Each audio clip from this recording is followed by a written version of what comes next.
ಎಲ್ಲರಿಗೆ ಹಾಯ್. ಎಲ್ಲರಿಗೂ good evening.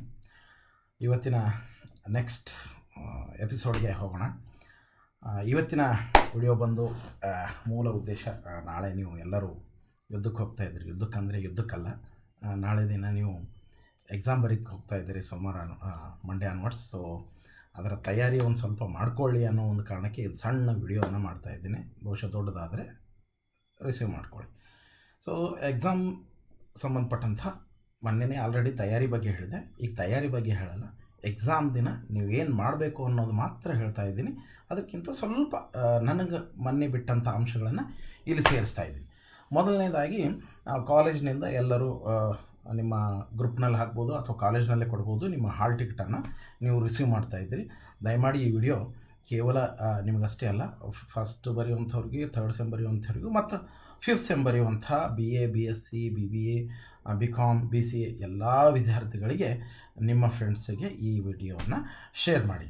ಯಾಕೆಂದರೆ ಟೈಮ್ ಟೇಬಲ್ ಆಲ್ರೆಡಿ ರಾಯಚೂರು ಯೂನಿವರ್ಸಿಟಿಯವರು ಬಿಟ್ಟಿದ್ದಾರೆ. ಸೊ ಅದರ ಬಗ್ಗೆ ತಯಾರಿ ಇಟ್ಕೊಳ್ಳೋಣ. ಓಕೆ, ಫಸ್ಟು ಕಾಲೇಜ್ ಕಡೆಯಿಂದ ನೀವು ಹಾಲ್ ಟಿಕೆಟ್ ತೊಗೊಳ್ತೀರ. ಹಾಲ್ ಟಿಕೆಟ್ ತೊಗೊಂಡ್ಮೇಲೆ ಕೆಲವು ವಿದ್ಯಾರ್ಥಿಗಳದ್ದು ಫೋಟೋ ಬರೋಂಗಿಲ್ಲ. ಸೊ ಅಂಥವರು ವಿದ್ಯಾರ್ಥಿಗಳು ಹಾಲ್ ಟಿಕೆಟ್ ಮೇಲೆ ಫೋಟೋ ಹಚ್ಕೊಂಡು ಪ್ರಿನ್ಸಿಪಾಲ್ ಸೀಲ್ ಹಾಕಿ ಸಹಿ ತೊಗೊಂಡ್ರೆ ಭಾಳ ಒಳ್ಳೆಯದು.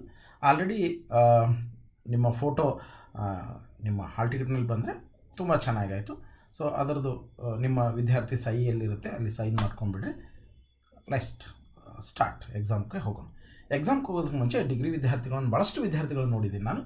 ನೀವು ಡಿಗ್ರಿಗೆ ಬಂದೀವಿ, ಡೈರೆಕ್ಟ್ ಪೆನ್ ತೊಗೊಳ್ತೀರಿ, ಹಾಲ್ ಟಿಕೆಟ್ ತೊಗೊಳ್ಳಿ. ಬಟ್ ಯಾರೂ ಈ ಥರ ಪ್ಯಾಡನ್ನು ತೊಗೊಂಡು ಹೋಗಲ್ಲ. ಯಾಕೆ ಅಂದರೆ, ಸರ್ ನಾವು ಪ್ರೈಮರಿ ಸ್ಕೂಲ ಅದನ್ನು ಯಾಕೆ ತೊಗೊಂಡು ಹೋಗ್ಬೇಕು ಸರ್, ಇದನ್ನು ನಾಟ್ ನೆಸಸರಿ ಅಂತ ಹೇಳ್ತೀರಿ. ಬಟ್ ತಪ್ಪು.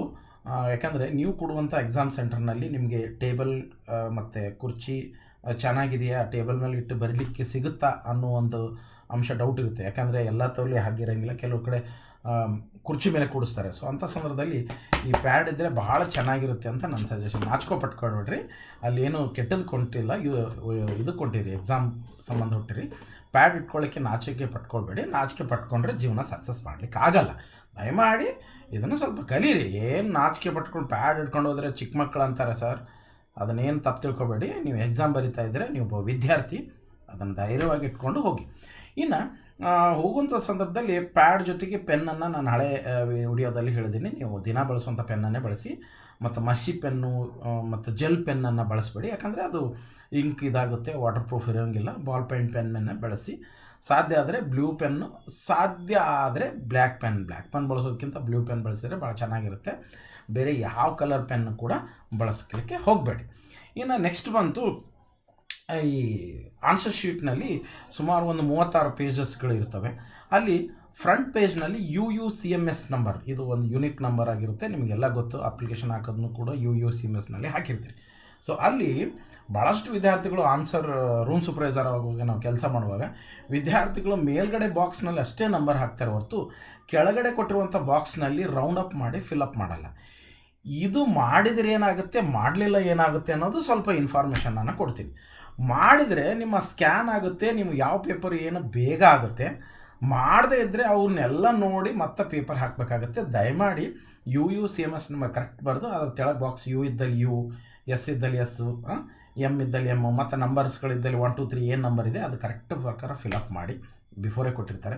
ಮತ್ತು ಅಲ್ಲಿ ನಿಮ್ಮ ಹೆಸರನ್ನು ಯಾವುದು ಇದು ಬರೀತೀರಿ ಫಾರ್ಮೇಟ್. ಕನ್ನಡ ಬರಿತಾ ಇದ್ದರೆ ಪೂರ ಕನ್ನಡ ಬರಿ, ಇಂಗ್ಲೀಷ್ ಬರಿತಾ ಇದ್ದರೆ ಪೂರ್ಣವಾಗಿ ಇಂಗ್ಲೀಷ್ ಬರೀರಿ.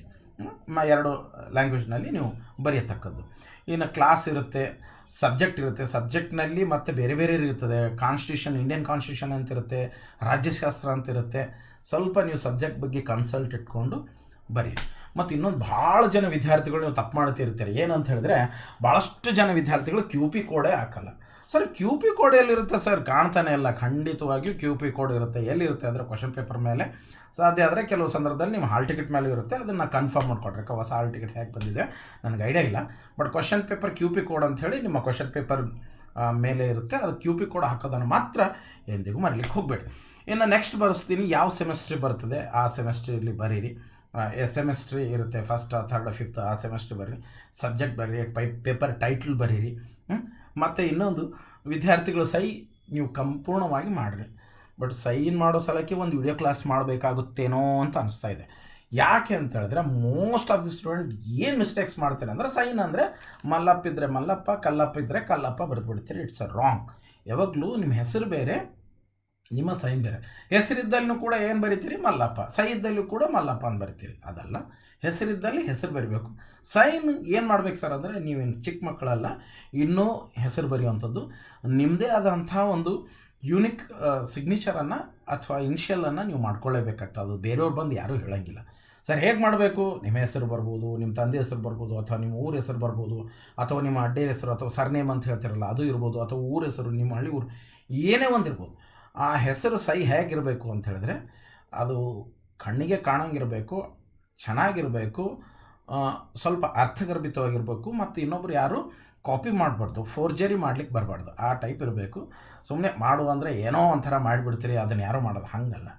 ಮಾಡೋದು ಒಂದು ಇದು ಇರುತ್ತೆ. ಆ ಹೆಸರಲ್ಲಿ ಒಂದು ಯುನಿಕ್ ಆದಂಥ ಒಂದು ಇದು ಇರಬೇಕು. ನಿಮ್ಮ ಹೆಸರಾದರೂ ಅರ್ಧ, ಅಥವಾ ನಿಮ್ಮ ತಂದೆ ಹೆಸರು, ಅಥವಾ ನಿಮ್ಮ ಊರಿನ ಹೆಸರು, ಅಥವಾ ನಿಮ್ಮ ನಿಕ್ ನೇಮ್, ಅಥವಾ ನಿಮ್ಮ ಊರ ಹೆಸರು, ಅಡ್ಡಿ ಹೆಸರು, ಸರ್ ನೇಮ್, ಏನೋ ಒಂದು ಆ್ಯಡ್ ಆಗಿ ಸಿಗ್ನೇಚರನ್ನು ಫಾರ್ಮ್ಯಾಟ್ನಲ್ಲಿರಬೇಕು. 100 ಸಲ ಮಾಡಿದ್ರು ಅದೇ ಸಿಗ್ನೇಚರೇ ಫಾಲೋ ಅಪ್ ಇರಬೇಕು ಹೊರತು ಬೇರೆದು ಇರಬಾರ್ದು. ಇದು ಸ್ವಲ್ಪ ನಿಮಗೆ ಕಲ್ಪನೆ ಇರಲಿ. ಭಾಳ ಜನ ಹೆಸರನ್ನೇ ಸಿಗ್ನೇಚರ್ ಅಂದರೆ ಹೆಸರು ಮಾಡ್ತೀರಿ.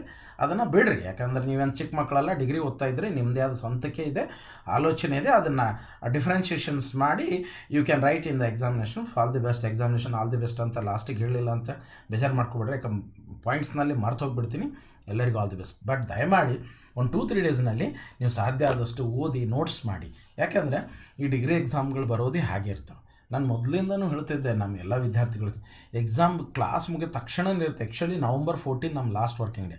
ಆದರೆ ಇದು ರಾಯಚೂರು ಯೂನಿವರ್ಸಿಟಿ ಕಮಿಷನರ್ ಆರ್ಡರ್ ಇರೋದರಿಂದ December 5ವರೆಗೂ ನಿಮ್ಮ ಲಾಸ್ಟ್ ವರ್ಕಿಂಗ್ ಡೇ ಇರುತ್ತೆ. ಮೇ ಬಿ ನಾಳೆ ನಿಮ್ಮ ಲಾಸ್ಟ್ ವರ್ಕಿಂಗ್ ಡೇ. ನಾಳೆ ಅಥವಾ ನಾಡಿದ್ದು ನಿಮ್ಮ ಹಾಲ್ ಟಿಕೆಟ್ ತೊಗೊಳ್ತೀರಿ. ಸೋಮವಾರ ಮಂಗಳವಾರದಿಂದ ನಿಮ್ಮ ಪರೀಕ್ಷೆಗೆ ತಯಾರಾಗ್ತೀರಿ. ಈಗಿನಿಂದ ಪರೀಕ್ಷೆಗೆ ತಯಾರಾಗಿ ಹಾಲ್ ಟಿಕೆಟ್ ಎಲ್ಲ ಕಾಲೇಜ್ನಲ್ಲಿ ತೊಗೊಂಡ್ರಿ. ಹಾಲ್ ಟಿಕೆಟ್ ತೊಗೊಂಡು ನಂತರ ಒಂದು ಜೆರಾಕ್ಸನ್ನು ಮಾಡಿಕೊಡ್ರಿ. ಬಸ್ನಲ್ಲಿ ಹೊಂಟಿದ್ದೆ ಸರ್, ಹಾಲ್ ಟಿಕೆಟ್ ಕಳೆದೋಯ್ತು, ನಾನು ಹ್ಯಾಂಗೆ ಬಂದೇನೆ ಹಿಂಗೆ ಬಂದೇನೆ. ಇಲ್ಲ, 1-2-3 ಜೆರಾಕ್ಸ್ ಇಟ್ಕೊಳ್ರಿ ಮನೆಗೆ, ತಪ್ಪೇನಿಲ್ಲ. ಅದೇನು ದೊಡ್ಡ ಕಾಸ್ಟ್ ಆಗೋದಿಲ್ಲ. ದಯಮಾಡಿ ಹಾಲ್ ಟಿಕೆಟನ್ನು ಇಟ್ಕೊಳ್ರಿ. ಮತ್ತು ಪೆನ್ನನ್ನು ಇಟ್ಕೊಳ್ರಿ. ಯಾವಾಗಲೂ ಸ್ವಲ್ಪ ಸಾಧ್ಯ ಆದರೆ ಪೆನ್ಸಿಲ್ ಮತ್ತು ರಬ್ಬರ್ ಮತ್ತು ಸ್ಕೇಲನ್ನು ಒಯ್ಯಿರಿ. ಸರ್ ಯಾಕ್ರಿ ಅಂತ ಕೇಳಬೇಡ್ರಿ. ಎಕ್ಸಾಮ್ ಸಂದರ್ಭದಲ್ಲಿ ಇವು ಬೇಕು, ಪೆನ್ಸಿಲ್ ರಬ್ಬರ್ ಬೇಕು. ಯಾಕೆ ಏನು ಅಂತ ಕೇಳಬೇಡ್ರಿ. ಸ್ವಲ್ಪ ಇಂಪಾರ್ಟೆನ್ಸ್ ಇರುತ್ತೆ. ಇವನ್ನ ಯೂಸ್ ಮಾಡಿ. ಬೇರೆ ಕಲರ್ ಪೆನ್ಗಳನ್ನು ಯೂಸ್ ಮಾಡಬೇಡ್ರಿ. ರೆಡ್ ಗ್ರೀನು ಯೂಸ್ ಮಾಡಬೇಡ್ರಿ. ಅದು ಕೇವಲ ಬ್ಲೂ ಪೆನ್ ಬಳಸಿದರೆ ಮಾತ್ರ ಚೆನ್ನಾಗಿರುತ್ತೆ. ಅದು exam point of view very good.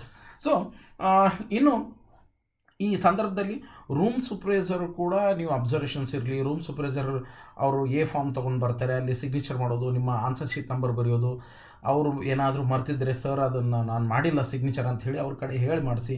ಮತ್ತು ನಿಮ್ಮ OMR ಶೀಟ್ನಲ್ಲಿ ಅವ್ರ ಸಿಗ್ನೇಚರ್ ಮಾಡಿಸ್ಕೊಳ್ಳೋದನ್ನು ಮರಿಬೇಡ್ರಿ. ಯಾಕಂದರೆ ಅವ್ರ ಸಿಗ್ನೇಚರ್ ಇರದೇ ಇದ್ದರೆ ಆ ಪೇಪರ್ ವ್ಯಾಲಿಡ್ ಆಗೋದಿಲ್ಲ. ದಯಮಾಡಿ ಇದನ್ನು ಸ್ವಲ್ಪ ಕನ್ಸಲ್ಟ್ ಮಾಡಿಕೊಡ್ರಿ. ಪೇಪರ್ ನೋಡಿರಿ, ಯಾವುದು ಆನ್ಸರ್ ಶೀಟ್ ಏನಾದರೂ ಒಳಗಡೆ ಲೈನ್ ಬಂದಿರಲಿಲ್ಲ, ಏನೋ ಮಾರ್ಕ್ ಬಿದ್ದಿತ್ತು, ಏನೋ ಕಲರ್ ಬಿದ್ದಿತ್ತು, ಅಥವಾ ಪೇಜಸ್ ಏನೋ ಕಟ್ಟಾಗಿ ಕೈಯಾಗಿ ಬರ್ತಾಯಿತ್ತು ಅಂದರೆ ರೂಮ್ ಸೂಪರ್ವೈಸರ್ಗೆ ರಿಟರ್ನ್ ಮಾಡಿ ಮತ್ತು ಹೊಸ ಇದನ್ನು ತೊಗೊಳ್ರಿ. ಮಧ್ಯದಲ್ಲಿ ತೊಗೋಬೇಡ್ರಿ. ಫಸ್ಟ್ ಪೇಪರ್ ಕೊಟ್ಟ ತಕ್ಷಣವೇ ಪೇಪರನ್ನು ನೋಡಿರಿ. ಫಸ್ಟು ಒಳಗಡೆ ಅಂಟ್ಕೊಂಡಿರ್ತವೆ, ಕಲರ್ ಬಿದ್ದಿರ್ತದೆ, ಲೈನಿಂಗ್ ಬಂದಿರೋಂಗಿಲ್ಲ, ಅದು QR ಕೋಡ್ ಇರುತ್ತೆ, ಮತ್ತು ನಂಬರ್ಸ್ ಇರುತ್ತೆ, ಸೀರಿಯಲ್ ನಂಬರ್, ಅವೆಲ್ಲ ಬಿದ್ದಿರಲಿಲ್ಲ ಅಂದರೆ ಮತ್ತೆ ಎಕ್ಸಾಮಿನೇಷನಲ್ಲಿ ಡೌಟ್ ಶುರು ಆಗುತ್ತೆ. ಸೊ ಅದಕ್ಕಾಗಿ ಒಳ್ಳೆ ಫೀಸ್ ಕಟ್ಟಿದ್ದೀರ ಅಂದರೆ ಖಂಡಿತವಾಗಿಯೂ ಒಳ್ಳೆ ಆನ್ಸರ್ ಶೀಟನ್ನು ತೊಗೊಳ್ರಿ. ಅದು ಚೆನ್ನಾಗಿತ್ತು ಅಂದರೆ ತೊಗೊಳ್ರಿ. ಸುಮ್ಮನೆ ಅದನ್ನು ಇದು ಮಾಡ್ಲಿಕ್ಕೆ ಹೋಗಬೇಡ್ರಿ. ಮತ್ತು ಇನ್ನೊಂದು, ಭಾಳಷ್ಟು PUC ಇಂದ ಬಂದಂಥ ಅಂದರೆ ಈ ಸಲ ಪ್ರಥಮ ಸೆಮಿಸ್ಟರ್ ಓದುವಂಥ ಎಲ್ಲ ಡಿಗ್ರಿ ಸ್ಟೂಡೆಂಟ್ಸ್ಗೆ ಅಡಿಷ್ನಲ್ ಕೊಡ್ತಾರೇನೋ ಅಂತ ನಿಮ್ಮ ಭ್ರಮೆ ಇರುತ್ತೆ. ಅಡಿಷ್ನಲ್ ಕೊಡಲ್ಲ. ಒಂದೇ ಬುಕ್ಲೆಟ್ ಕೊಡ್ತಾರೆ. ಅದರಲ್ಲಿ ಭಾಳಷ್ಟು ಪೇಜ್ಗಳು ಇರುತ್ತೆ. ಅಷ್ಟೇ ಫುಲ್ ಮಾಡಲಿಕ್ಕಾಗಲ್ಲ. ಯಾಕಂದರೆ ಅಷ್ಟು ಎಕ್ಸ್ಟ್ರಾ ಪೇಜಸನ್ನು ಇಟ್ಟು ಕಳಿಸಿರ್ತಾರೆ. ಆ ಪೇಜಸನ್ನು ಚೆಕ್ ಮಾಡಿಕೊಂಡು ನಂತರದಲ್ಲಿ ನೀವು ಎಕ್ಸಾಮ್ ಬರೀಲಿಕ್ಕೆ ಪ್ರಾರಂಭ ಮಾಡಿರಿ. ನಾನು ಮೊನ್ನೆನೇ ಹೇಳಿದ್ದೀನಿ, ಎಕ್ಸಾಮ್ ಬರಲಿಕ್ಕೆ ಡೈರೆಕ್ಟ್ ಪ್ರಾರಂಭ ಮಾಡಬೇಡಿ. You should start read 2 or 3 times, then only you start the writing the examination. Otherwise you can't solve the problems. So ಯಾಕೆ ಹೇಳ್ತಾ ಇದ್ದೀನಿ ಅಂದರೆ, ಈ ಕ್ವಶನ್ಸ್ ಯಾವ ರೀತಿ ಅನ್ನೋದನ್ನು ಅಂಡರ್ಸ್ಟ್ಯಾಂಡ್ ಆಗೋದಿಲ್ಲ. ಅದೇ ದೊಡ್ಡ ಸಮಸ್ಯೆ. ಸೊ ಅದಕ್ಕೆ ಫಸ್ಟ್ ಆ ಕ್ವಶನ್ ಪೇಪರ್ ಅಂತ ಕೊಟ್ಟ ತಕ್ಷಣ ಅವ್ನು ನೋಡಿರಿ. ಫಸ್ಟ್ ಆನ್ಸರ್ ಶೀಟನ್ನು ಬಿಫೋರ್ ಕೊಟ್ಟಿರ್ತಾರಲ್ಲ ಅದನ್ನು ಚೆಕ್ ಮಾಡಿ ಕರೆಕ್ಟಾಗಿ ಎಲ್ಲ ಫಿಲಪ್ ಆಗಿದೆಯಾ, ಯಾವುದೂ ಉಳಿದಿಲ್ವಾ ಅಂತ ಕ್ರಾಸ್ ವೆರಿಫಿಕೇಷನ್ ಮಾಡಿ ನಿಮ್ಮ ಸಿಗ್ನೇಚರ್ ಮಾಡಿ, ಸಾಧ್ಯ ಆದರೆ ಡೇಟ್ ಹಾಕಿ, ನೆಕ್ಸ್ಟು ರೂಮ್ ಸೂಪರ್ವೈಸರ್ ಸಿಗ್ನೇಚರ್ ಮಾಡಿಸಿ. ಮತ್ತು ಇನ್ನೊಂದು ಅಂಶ ಭಾಳ ವಿದ್ಯಾರ್ಥಿಗಳು ಮರಿತೀರಿ, ನೀವು ಹಾಲ್ ಟಿಕೆಟ್ನಲ್ಲಿ ರೂಮ್ ಸೂಪರ್ವೈಸರ್ ಸಿಗ್ನೇಚರನ್ನು ಮಾಡಿಸ್ಕೊಳ್ಬೇಕು. ಸರ್ ಮಾಡಂತ ಹೇಳಿದ್ವಿ, ಮಾಡಲಿಲ್ಲ ಸರ್ ಅವರು ಅಂತ ದಯಮಾಡಿ ಆ ಥರ ಬಿಡಬೇಡಿ. ಯಾಕೆ ಅಂತ ಹೇಳಿದ್ರೆ, ನಾಳೆ ನಿಮ್ಮದು ಆನ್ಸರ್ ಶೀಟ್ ಇಲ್ಲ, ನೀವು ಎಕ್ಸಾಮ್ ಕುಂತಿಲ್ಲ, ಅಬ್ಸೆಂಟ್ ಅಂತ ಹೇಳಿ ರಿಸಲ್ಟ್ ಬಂದರೆ ನಿಮ್ಮ ಹಾಲ್ ಟಿಕೆಟ್ ಪ್ರೂಫ್ ಇರುತ್ತೆ, ಇಂಥ ಶಿಕ್ಷಕರು ಇಂಥ ಲೆಕ್ಚರ್ಸ್ ರೂಮ್ ಸೂಪರ್ವೈಸರ್ ಇದ್ದವರು ಸಿಗ್ನೇಚರ್ ಮಾಡಿದ್ದಾರೆ ಅಂತ ಹೇಳಿಕ್ಕೆ ಅನುಕೂಲ ಆಗುತ್ತೆ. ದಯಮಾಡಿ ಇದನ್ನು ನೀವು ಮರೀಲಾರ್ದಂಗೆ ಎ ಫಾರ್ಮ್ ಮೇಲೆ ನಿಮ್ಮ ಕರೆಕ್ಟ್ ಆನ್ಸರ್ ಶೀಟ್ ನಂಬರ್ ಬರೆದು ನಿಮ್ಮ ಹೆಸರನ್ನು ಸಿಗ್ನೇಚರ್ ಮಾಡಿ, ಅಥವಾ ನಿಮ್ಮ ಹೆಸರಿದ್ದಲ್ಲಿ ನಿಮ್ಮ ರಿಜಿಸ್ಟರ್ ನಂಬರ್ ಇದ್ದಲ್ಲಿ ಸಿಗ್ನೇಚರ್ ಮಾಡಿ. ಮತ್ತು ಅದೇ ರೀತಿ OMR ಶೀಟ್ನಲ್ಲೂ ಕೂಡ ಇವರಿಗೆ ಯಾರಿಗೆ ರೂಮ್ ಸೂಪರ್ವೈಸರಿಗೆ ಸಿಗ್ನೇಚರ್ ಮಾಡಲಿಕ್ಕೆ ಹೇಳಿ. ಒಂದು ವಿಷಯ. ಇನ್ನೊಂದು ವಿಷಯ, ನಾ ಇಲ್ಲಿ ಈ ವಿಷಯ ಡಿಸ್ಕಸ್ ಮಾಡಬೇಕೋ ಇಲ್ಲೋ ಗೊತ್ತಿಲ್ಲ, ನೀವು ಆನ್ಸರ್ ಶೀಟನ್ನು ಮುಗೀತು ಅಂಥೇಳಿ ಬೇಗ ಕೊಡೋಂಗಿಲ್ಲ. ಸರ್ ಇನ್ನೂ ಹಾಫ್ ಆ್ಯನ್ ಅವರ್ ಇದೆ, ಮುಗೀತು, ನಾನು ಏನು ಮಾಡೋದು, ಟೈಮ್ ಪಾಸ್ ಮಾಡ್ಲಿಕ್ಕೆ ಆಗ್ತಾಯಿಲ್ಲ, ಕೊಟ್ಟು ಹೊರಗಡೆ ಹೋಗ್ಬೇಕು ಅರ್ಜೆಂಟ್. ದಯಮಾಡಿ ಬೇಡ. ಎಕ್ಸಾಮ್ನಲ್ಲಿ ಯಾವ ಅರ್ಜೆಂಟ್ ಬೇಡ. 3 hours ಇದೆಯಾ, 2.5 years ಇದೆ. ಯಾಕಂದರೆ ಈ 5th ಸೆಮ್ದವ್ರು NEP ಬರಿತಾ ಇದ್ದಾರೆ, ಫಸ್ಟ್ ಥರ್ಡ್ದವರು SEP ಬರಿತಾ ಇದ್ದಾರೆ. ಸೊ ಅದಕ್ಕೆ ಮತ್ತೆ ಸ್ವಲ್ಪ ಟೈಮ್ನಲ್ಲಿ ವೇರಿಯೇಷನ್ಸ್ ಆಗ್ಬೋದು. ದಯಮಾಡಿ ನಿಮ್ಮ ಲಾಸ್ಟ್ ವಾರ್ನಿಂಗ್ ಬೆಲ್, ಲಾಂಗ್ ಬೆಲ್ವರೆಗೂ you must sit in the class room in examinations hall. Sir ಯಾಕೆ ಸರ್ ಅಂತ ಕೇಳಬೇಡಿ. ದಯಮಾಡಿ ಯಾಕೆ ಹೇಳ್ತಾ ಇದ್ದೀನಿ ಅಂದರೆ, ರೀಸನ್ ನಿಮ್ಮ ಆನ್ಸರ್ ಶೀಟ್ ಎಲ್ಲರ ಜೊತೆನೇ ಕೊಟ್ಟರೆ ಚೆನ್ನಾಗಿರುತ್ತೆ. ಯಾಕೆ ಏನು ಅಂತ ಕೇಳಬೇಡಿ. ಕೆಲವು ರೀಸನ್ಸ್ ಇರುತ್ತೆ, ಬೇಗ ಹೋಗಬೇಡಿ. ಅದು ಒಳಗೆ ಫುಲ್ಲು ನಿಮಗೆ ಟೈಮ್ ಕೊಟ್ಟಿರುತ್ತೆ ರೀಡ್ ಮಾಡಲಿಕ್ಕೆ, ಬರೀಲಿಕ್ಕೆ, ಕಂಪ್ಲೀಟ್ ಆಗಿ ಕ್ರಾಸ್ ಚೆಕ್ ಮಾಡಲಿಕ್ಕೆ, ನಿಮ್ಮ ಎಕ್ಸಾಮಿನೇಷನ್ಸ್ ಕರೆಕ್ಟಾಗಿ ಬರೆದಿದ್ದರೋ ಇಲ್ಲೋ, ಮತ್ತೇನಾದರೂ ಮಿಸ್ಟೇಕ್ಸ್ ಇದೆಯೋ, ಅಥವಾ ಕ್ವಶನ್ ನಂಬರ್ ಕರೆಕ್ಟ್ ಹಾಕಿದ್ದಾರೋ ಇಲ್ಲೋ, ಕರೆಕ್ಟಾಗಿ ಬರೀರಿ. ಈಗಿನಿಂದನೇ ಓದಲಿಕ್ಕೆ ಸ್ಟಾರ್ಟ್ ಮಾಡಿರಿ, ಅಂದರೆ ಬರೀಲಿಕ್ಕೆ ಆಗ್ತದೆ. ನೀವು ಓದಲಾರ್ದೆ ಒಮ್ಮೆಗೆ ಡೈರೆಕ್ಟ್ ಎಕ್ಸಾಮ್ ಬರೀತೀನಿ ಸರ್ ಅಂದರೆ ಇಲ್ಲ. ನೋಡಿ ಫ್ರೆಂಡ್ಸ್, ನಿಮ್ಮ ತಂದೆ ತಾಯಿ ಎಷ್ಟು ಕಷ್ಟಪಟ್ಟು ಕಳಿಸ್ತಾ ಇದ್ದಾರೆ ಶಾಲೆಗಳಲ್ಲಿ, ಕಾಲೇಜ್ಗಳಲ್ಲಿ. ಅಂದರೆ ಇವತ್ತು ನಾಳೆ ನಮ್ಮ ಭಾಗದ ವಿದ್ಯಾರ್ಥಿಗಳು ಹೇಗೆ ಹೋಗ್ತಾ ಇದ್ದಾರೆ ಅಂದರೆ, ಬಹುಶಃ ನೀವು ಏನಾದರೂ ನಾ ಹೇಳೋ ತಪ್ಪು ಅನಿಸುತ್ತೆ ಅಂದರೆ, ಮಂಡೇ ದಿನ ಹೋಗಿ ನಿಮ್ಮ ಎಕ್ಸಾಮ್ ಸ್ಟಾರ್ಟಿಂಗ್ ದಿನ ಹೋಗಿ ಜಿರಾಕ್ಸ್ ಸೆಂಟರ್ ಬಲ್ಲಿ ನೋಡಿ ಎಷ್ಟು ಜನ ಜಿರಾಕ್ಸ್ ಮಾಡಿಸ್ತಾ ಇರ್ತಾರೆ, ಎಷ್ಟು ಜನ ನೋಟ್ಸನ್ನು ಪ್ರಿಪೇರ್ ಮಾಡ್ತಾ ಇರ್ತಾರೆ. ಅದನ್ನು ಎಕ್ಸಾಮ್ನಲ್ಲಿ ಚೀಟ್ ಮಾಡಲಿಕ್ಕೆ ಆ ಥರ ಏನೂ ಮಾಡಬೇಡಿ. ಯಾರು ನಿಜವಾಗ್ಲೂ ಓದಿರ್ತೀರಿ ಅವ್ರು ಖಂಡಿತವಾಗಿ ದೇವ್ರ ಕೈ ಬಿಡಲ್ಲ. ನೀವು ಏನಾದರೂ ಒಂದು ಸಕ್ಸಸ್ ಆಗ್ತೀರಿ. ದಯಮಾಡಿ ಇನ್ನೊಬ್ಬರ ಮೇಲೆ ಯಾವತ್ತೂ ಡಿಪೆಂಡೆನ್ಸಿ ಇರಬೇಡಿ. ಡಿಪೆಂಡೆನ್ಸಿ ಇದ್ದದ್ದು ಭಾಳ ದಿನ ಇರೋಂಗಿಲ್ಲ, ನಿಮ್ಮ ಸ್ವಂತಿಕೆ ಇದ್ದಂಗೆ ಇರಲಿ. ಸೊ ಆ ಉದ್ದೇಶಕ್ಕಾಗಿ ಹೇಳ್ತಾ ಇರೋದು.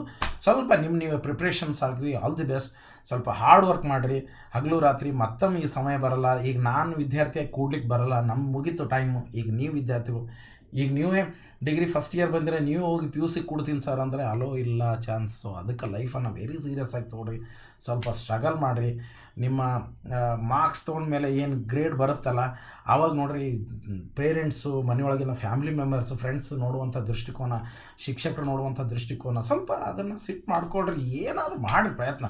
ಅದನ್ನು ಬಿಟ್ಟು ಸರ್ ನೀವು ಏನು ಮಾಡಿದ್ರು ನಮ್ಗೆ ಸಿಟ್ಟು ಬರಲ್ಲ, ನಾವು ಹೀಗೆ ಇದ್ವಿ ಅಂತ ಹೇಳಿದ್ರೆ ಏನೂ ಮಾಡೋಕ್ಕಾಗಲ್ಲ. ನೀವು ಎಚ್ಚರ ಆಗಬೇಕು, ನೀವು ಮೋಟಿವೇಶನ್ ತೊಗೊಳ್ಬೇಕು. ಬೇರೆಯವ್ರು ಬಂದು ಮನ್ಕೊಂಡವ್ರಿಗೆ ಎಬ್ಸೋಕ್ಕಾಗಲ್ಲ ಸ್ಟೂಡೆಂಟ್ಸ್. ಭಾಳ ಜನ ವಿದ್ಯಾರ್ಥಿಗಳು ಅದರ ಕಾಂಪಿಟೇಷನ್. ನೀವು ಮನ್ಕೊಡ್ರಿ, ಬೇರೆ ವಿದ್ಯಾರ್ಥಿಗಳು ರ್ಯಾಂಕ್ ಬಂದು ಬೇರೆ ಜಾಬ್ ತೊಗೋತಾರೆ, ಅವ್ರ ಫೇಸನ್ನು ನೋಡ್ಕೊತ ಅವ್ರಿಗೆ ನೀವು ಕೈ ಮಾಡಿ ತೋರಿಸ್ತಾರೆ. ಇವನು ನನ್ನ ಕ್ಲಾಸ್ಮೇಟ್ ಇದ್ದ, ಇವನು ಚೆನ್ನಾಗಿ ಓದಿ ಹಿಂಗೆ ತೊಗೊಂಡ, ನಾವು ಹಿಂಗೆ ಕೂತೀವಿ ಅಂತ ಬೇರೆ ಬ್ಲೇಮ್ ಮಾಡಬೇಡಿ. ದಯಮಾಡಿ ನಿಮ್ಮ ಪರಿಶ್ರಮ, ಪ್ರಯತ್ನ ಪರೀಕ್ಷೆ ಮೇಲೆ ಹಾಕಿ ಖಂಡಿತವಾಗಿಯೂ ಸಕ್ಸಸ್ ಆಗ್ತೀರಿ. ನೋಡಿರಿ, ನಾವು ಹೇಗಿದ್ವಿ ಅಂದರೆ ಮನಸ್ಸಿನಲ್ಲಿ ಎರಡೂ ಅಂಶಗಳಿದ್ದಾವೆ ರೀ, ಒಳ್ಳೆಯವದವ ಕೆಟ್ಟವದವ. ನೀವು ಯಾವುದಕ್ಕೆ ನೀರು ಹಾಕ್ತೀರಿ ಗಿಡ ಅದು ಬೆಳೆಯುತ್ತೆ. ನೀವು ಒಳ್ಳೇದಕ್ಕೆ ಹಾಕ್ರಿ, ಲೇಟಾಗಿ ಬೆಳೆಯುತ್ತೆ. ಕೆಟ್ಟದಕ್ಕೆ ಜಲ್ದಿ ಬೆಳೆದು ಬಿಡುತ್ತದೆ, ಏನೂ ಬೇಡ. ಸೊ ಅದಕ್ಕೆ ಒಳ್ಳೇದಕ್ಕೆ ಹಾಕ್ರಿ, ಆ ಗಿಡ ಚೆನ್ನಾಗಿ ಬೆಳೆಯುತ್ತೆ. ಒಳ್ಳೆ ಮನಸ್ಸಿರ್ರಿ, ಏನೋ ಚೀಟ್ ಮಾಡಬೇಡ್ರಿ, ಮೋಸ ಮಾಡಬೇಡ್ರಿ, ಸುಳ್ಳು ಹೇಳ್ಬೇಡ್ರಿ. ಯಾಕೆ ವಿದ್ಯಾರ್ಥಿ ಲಕ್ಷಣನೇ ಇವು. ಸೊ ಇವಿತ್ತಂದರೆ ಖಂಡಿತವಾಗಿಯೂ ಅಲ್ಲಿ ಕಾಣ್ತಾನಲ್ಲ ನನ್ನ ಹಿಂದ್ಗಡೆ ಆ ಪರಮಾತ್ಮ ನಿಮ್ಮನ್ನು ಕಾಪಾಡ್ತಾನೆ. ದಯಮಾಡಿ ಇದನ್ನು ಮರಿಬೇಡ್ರಿ. ಸೊ ಇವತ್ತು ಒಳ್ಳೆಯ ಒಂದು ಸುದಿನ ಅಂತ ಅನಿಸುತ್ತೆ. ಯಾಕಂತ ಹೇಳಿದ್ರೆ ಇವತ್ತು ಭಾಳಷ್ಟು ದೇವರುಗಳ ಜಾತ್ರೆಯೂ ಕೂಡ ಇದೆ. ಆ ದೇವರ ಎಲ್ಲರ ಆಶೀರ್ವಾದ, ನಿಮ್ಮ ತಂದೆ ತಾಯಿ, ನಿಮ್ಮ ಗುರು ಹಿರಿಯರು, ನಿಮ್ಮ ಮನೆಯ ದೇವರು ಮತ್ತು ನಮ್ಮ ಎಲ್ಲ ಟೀಚರ್ಸ್, ನಿಮ್ಮ ಉದ್ದೇಶ ಏನಿರುತ್ತೆ ಅಂದರೆ ನಮ್ಮ ವಿದ್ಯಾರ್ಥಿಗಳು ಚೆನ್ನಾಗಿ ಮಾರ್ಕ್ಸ್ ತೊಗೊಳ್ಳಿ, ಚೆನ್ನಾಗಿ ರ್ಯಾಂಕ್ ಬರಲಿ ಅನ್ನೋದು ಉದ್ದೇಶನೇ ಇರುತ್ತೆ ಹೊರತು ಯಾವ ಶಿಕ್ಷಕನೂ ಕೂಡ ನಮ್ಮ ವಿದ್ಯಾರ್ಥಿ ಫೇಲ್ ಆಗಲಿ, ಕಡಿಮೆ ಅಂಕ ತೊಗೊಳ್ಳಿ ಅಂತ ಇರೋದಿಲ್ಲ. ಸೊ ಅದನ್ನು ಹೆಸರುಗಳಿಸುವಂಥ ಕೆಲಸ ಮಾಡಿ, ಖಂಡಿತವಾಗಿ ಸಕ್ಸಸ್ ಆಗ್ತದೆ. ಸ್ವಲ್ಪ ಟ್ರೈ ಮಾಡಿ ಅಷ್ಟೇ. ನಾವೇನಂತೀವಿ ಟ್ರೈ ಮಾಡಲಾರ್ದೆ ಓ ದೇವರೇ ಗಿಡದಾಗಿರುವಂಥ ಹಣ್ಣನ್ನು ನೀನೇ ನಮ್ಮ ಕೆಳಗಡೆ ಬೀಳಿಸು ಅಂತ ಹೇಳ್ತೀರಿ, ಅದನ್ನು ಸಾಧ್ಯ ಇಲ್ಲ. ಕಲ್ಲು ಅನ್ನೋ ಪ್ರಯತ್ನ ಆ ಹಣ್ಣಿಗೆ ಹೊಡೆದಾಗ ಮಾತ್ರ, ಅದು ಒಂದೇ ಕಲ್ಲಲ್ಲಿ ಹಣ್ಣು ಬೀಳೋದಿಲ್ಲ ಸ್ಟೂಡೆಂಟ್ಸ್. ಭಾಳಷ್ಟು ಕಲ್ಲುಗಳನ್ನು ಹೊಡೆದಾಗ ಮಾತ್ರ ಯಾವಾಗೋ ಏನು ಸುದ್ದಿ ಒಂದು ಹಣ್ಣು ಅಂತ ಬಿದ್ದು ಆವಾಗ ತಿಂದು ಹೊಟ್ಟೆ ತುಂಬಿಸ್ಕೊಳ್ಬೇಕಾಗ್ತದೆ. ಇದೇ ಜೀವನ. ಸೊ ಅದಕ್ಕೆ ನಾನು ಇನ್ನೂ ಭಾಳ ಹೇಳ್ಬೇಕಂದ್ರೆ ಇದು ಚೆನ್ನಾಗಿ ಅನಿಸೋದಿಲ್ಲ. ನೀವೆಲ್ಲರೂ ಎಕ್ಸಾಮ್ ಪ್ರಿಪ್ರೇಷನ್ಸ್ ಇರ್ತೀರಿ, ಆಲ್ ದಿ ಬೆಸ್ಟ್. ಸ್ವಲ್ಪ ಸ್ಟ್ರಗಲ್ ಮಾಡಿ, ಯಾವ ಪೇಪರ್ ಇದೆ ಅದು ಪೇಪರ್ ನೆನ್ಪಿಟ್ಕೊಂಡು ಹೋಗಿ. ನಾಳೆ ಯಾವುದು ಕನ್ನಡ ಓದ್ಕೊಂಡು ಹೋಗಿದ್ದೀನಿ, ಇಂಗ್ಲೀಷ್ ಪೇಪರ್ ಇದೆ ಸರ್, ನಾನು ಇಂಗ್ಲೀಷ್ ಪ್ರಿಪ್ರೇಷನ್ ಆಗಿ ಹೋಗಿದ್ದೆ, ಇಲ್ಲಿ ನೋಡಿದ್ರೆ ಕನ್ನಡ ಪೇಪರ್ ಇದೆ, ಆ ಥರ ಬೇಡ. ನಿಮ್ಮ ಸಬ್ಜೆಕ್ಟ್ ಯಾವ ಡೇಟ್ ಇದೆ ಅದನ್ನು ನೋಡ್ಕೊಳ್ರಿ. ಮತ್ತು ಜೊತೆಗೆ ಇನ್ನಷ್ಟು ಭಾಳಷ್ಟು ಜನ ವಿದ್ಯಾರ್ಥಿಗಳು ಮಿಸ್ಟೇಕ್ ಮಾಡ್ತಾ ಇರೋದು ಏನಂದರೆ, ರಾಯಚೂರು ಯೂನಿವರ್ಸಿಟಿ ವೆಬ್ಸೈಟ್ ನೋಡ್ಬೇಕು. ಯಾಕಂದರೆ ನಾಳೆ ಯಾವುದೋ ಒಂದು ಹಾಲಿಡೇ ಬರುತ್ತೆ, ಸ್ಟ್ರೈಕ್ ಬರುತ್ತೆ, ಅಲ್ಲಿ ಕ್ಲಿಯರಾಗಿ ನಾಳೆ ಡೇಟ್ದು ಎಕ್ಸಾಮಿನೇಷನ್ ಪೋಸ್ಟ್ಪೋನ್ ಅಂತ ಹಾಕ್ತಾರೆ. ಅದನ್ನು ಹಾಕಿದ ನಂತರದಲ್ಲಿ ತಿಳಿಸಲಾಗುವುದು ಅಂತ ಹೇಳಿರ್ತಾರೆ. ಅದು ನಂತರದಲ್ಲಿ ತಿಳಿಸಲಾಗೋದು ಅನ್ನೋ ಅದು ಮರ್ತೇ ಬಿಡ್ತೀನಿ. ಬಟ್ ಅದು ಡೇಟ್ನು ಕೂಡ ಶಾರ್ಟ್ಲಿ ಮೆಸೇಜ್ ಮಾಡಿರ್ತಾರೆ ಅಥವಾ ಮೆನ್ಷನ್ ಮಾಡಿರ್ತಾರೆ. ನೀವು ರಾಯಚೂರು ಯೂನಿವರ್ಸಿಟಿ ವೆಬ್ಸೈಟ್ನಲ್ಲಿ ನೀವು ಚೆಕ್ ಮಾಡ್ಕೊತ ಇರ್ಬೋದು, ಅಥವಾ ವಿದ್ಯಾರ್ಥಿಗಳಿಗೆ ಅಥವಾ ಕ್ಲಾಸ್ಮೇಟ್ಸ್ಗೆ ಅಥವಾ ಶಿಕ್ಷಕರಿಗೆ ಕೇಳ್ಕೊಂಡು ಕನ್ಫರ್ಮ್ ಮಾಡಿಕೊಡ್ರಿ ಯಾವತ್ತು. ಯಾಕಂದರೆ ಭಾಳಷ್ಟು ಜನ ಒಂದು ಸಲ ಹಿಂಗೆ ಏನಾಯಿತು ಅಂತ ಹೇಳಿದ್ರೆ, ಒಂದು ಪೋಸ್ಟ್ಪೋನ್ ಆದಂಥ ಎಕ್ಸಾಮಿನೇಷನ್ಸ್ ನಾಳೆನೇ ಇತ್ತು. ಯಾವ ವಿದ್ಯಾರ್ಥಿಗಳಿಗೂ ಮಾಹಿತಿ ಇರಲಿಲ್ಲ, ಯಾಕಂದರೆ ಯೂನಿವರ್ಸಿಟಿಯವರು ಸಾಯಂಕಾಲ ಮೆಸೇಜ್ ಮಾಡಿಬಿಟ್ರು. ಸೊ ಹೀಗಾಗಿ ಭಾಳಷ್ಟು ವಿದ್ಯಾರ್ಥಿಗಳು ಆ ಸಬ್ಜೆಕ್ಟ್ ಫೇಲ್ ಆಗಿಬಿಟ್ರು, ಅಂದರೆ ಮೀನ್ಸ್ ಆಬ್ಸೆಂಟ್ ಆಗಿಬಿಟ್ರು. ಆ ಥರ ನಿಮ್ಗೆ ಆಗ್ಲಾರ್ದಂಗೆ ಇರಲಿ ಅಂಥೇಳಿ ದಿನ ವೆಬ್ಸೈಟ್ ಚೆಕ್ ಮಾಡಿರಿ. ಹಾಲ್ ಟಿಕೆಟ್ 2-3 ಜೆರಾಕ್ಸ್ ಮಾಡಿ ಮನೆಯಲ್ಲಿ ಇಟ್ಕೊಡ್ರಿ. ದಯಮಾಡಿ ಮನೆ ಬೇಗ ಬೇಡ್ರಿ. ನಿಮ್ಮ ಪರ್ಸ್ನಲ್ಲಿ ಹಾಲ್ ಟಿಕೆಟು, ಕಾಲೇಜಿನ ಐ ಡಿ ಕಾರ್ಡ್ ಕಂಪಲ್ಸರಿ ಇರಲಿ. ಯಾಕೆಂದರೆ ಐ ಡಿ ಕಾರ್ಡ್ ಯಾವುದೇ ಕಾಲೇಜು ಓದ್ತಾ ಇರಿ ನೀವು ಐ ಡಿ ಕಾರ್ಡ್ ಕಂಪಲ್ಸರಿ ಬೇಡ್ತಾರೆ. ಯಾಕೆ ಅಂತ ಹೇಳಿದ್ರೆ, ಬಂದಂಥ ರೂಮ್ ಸೂಪರ್ವೈಸರ್ ಬೇರೆ ಕಾಲೇಜ್ದವ್ರು ಇರ್ತಾರೆ, ನಾಳೆ ಎಕ್ಸ್ಟರ್ನಲ್ ಬಂದವರು ಬೇರೆ ಕಾಲೇಜ್ದವ್ರು ಇರ್ತಾರೆ, ಸ್ಕ್ವಾಡ್ ಬಂದವರು ಬೇರೆ ಕಾಲೇಜ್. ಈ ಕಾಲೇಜಿನ ಪ್ರೂಫ್ ಏನಂತ ಹೇಳಿದ್ರೆ ಐ ಡಿ ಕಾರ್ಡ್ ಅನ್ನೋದು ಇರ್ತದೆ. ಐ ಡಿ ಕಾರ್ಡ್ ಕಾಲೇಜ್ದವ್ರು ಕೊಟ್ಟಿರಲಿಲ್ಲ ಅಂತ ಹೇಳಿದ್ರೆ, ಒಂದು ಟೆಂಪ್ರರಿ ಐ ಡಿ ಕಾರ್ಡನ್ನು ಮಾಡಿಕೊಂಡು ಫೋಟೋ ಸೀಲ್ ಹಾಕ್ಕೊಂಡು, ಪ್ರಿನ್ಸಿಪಾಲ್ ಸೀಲ್ ಹಾಕ್ಕೊಂಡು ಬಂದರೆ ಖಂಡಿತವಾಗಿಯೂ ಅದು ಕೂಡ ಎಕ್ಸೆಪ್ಟ್ ಆಗುತ್ತೆ.